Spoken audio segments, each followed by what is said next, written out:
వినాయక చవితి పూజ చేశాం.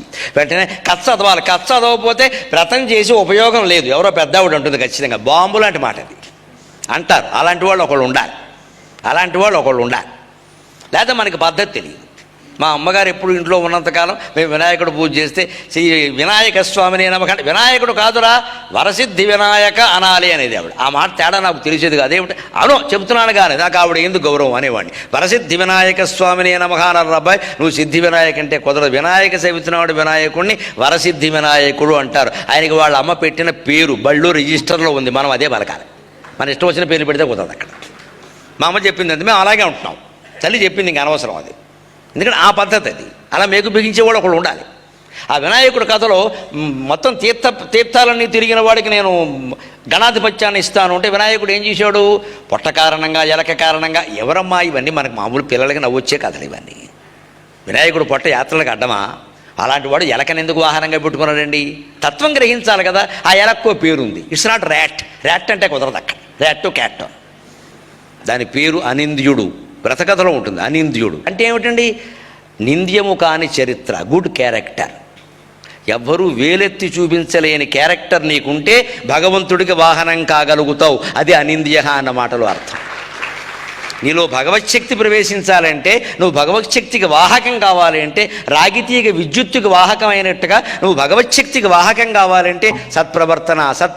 నువ్వు ఎన్ని శాస్త్రాలు చదివావు మాకు అనవసరం, ఎంత నాయకుడు మాకు అనవసరం, ఎన్ని కోట్లు సంపాదించావు మాకు అనవసరం. సత్ప్రవర్తన, అనింద్య ప్రవర్తన. ఎవడూ మనకేసి వేలెత్తి చూపించద్దు. అలా బతకాలి. అలా బతికితే భగవంతుడు మన దగ్గరే ఉంటాడు.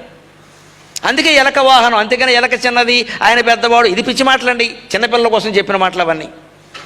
ఆయన తత్వంలో ఏం చేశాడు? 300 కోట్ల తీర్థాలు ఉన్నాయంటే ఆయన ఏమన్నాడు ఒక్కసారి ఆలోచించాడు. తల్లిని మించిన తీర్థం, తండ్రిని మించిన క్షేత్రం ఎక్కడైనా ఉంటాయా? పైగా నా తల్లి సామాన్యురాలా పార్వతీదేవి, నా తండ్రి సామాన్యుడా పరమేశ్వరుడు. వీళ్ళ చుట్టూ తిరగడం కంటే భూమండలం తిరగడం అనేది ఎక్కడైనా ఉందా అసలు? యక్షప్రశ్నలో ధర్మరాజు కూడా మాట, భూమి కంటే గొప్పది ఎవరంటే తల్లి అన్నాడు. ఆకాశం కంటే గొప్పవారు ఎవరంటే తండ్రి అన్నాడు. యక్షప్రశ్నలో చెప్పిన సమాధానం సరిగ్గా అది. అంతకుముందే ఆ భావన ఉంది కాబట్టి వినాయకుడు వెంటనే తల్లిని మించిన భూమి ఎవరు, తండ్రిని మించిన ఆకాశం ఎవరు, మా అమ్మా నాన్నని ఎక్కడ పెట్టుకుని నేనే తిరగడం ఏమిటి పని లేకుండా. తమ్ముడు పెడితే వెళ్ళాడు. అందుకని వెంటనే అమ్మా నాన్న ఓసారి కూర్చోండి అబ్బాయి చెప్పాడు ఎందుకైనా మధ్యన కూర్చోబెట్టేసింది. వీళ్ళ గజ చర్మం లాగి కూర్చోబెట్టేసి ఈయన కూర్చున్నాడు అక్కడ. వెంటనే 3 సార్లు తిరిగేశాడు. నాకు మిగిలినవన్నీ అనవసరం, తల్లిదండ్రికి ప్రదక్షిణం చేసిన దాని ఫలితం చెప్పమన్నాడు. వెంటనే పరమేశ్వరుడు నోరు మూసుకుని భూమండలంలో ఉండే క్షేత్రాలన్నీ తిరిగిన ఫలితమే అన్నాడు. అయితే నాకే ఇచ్చాడు.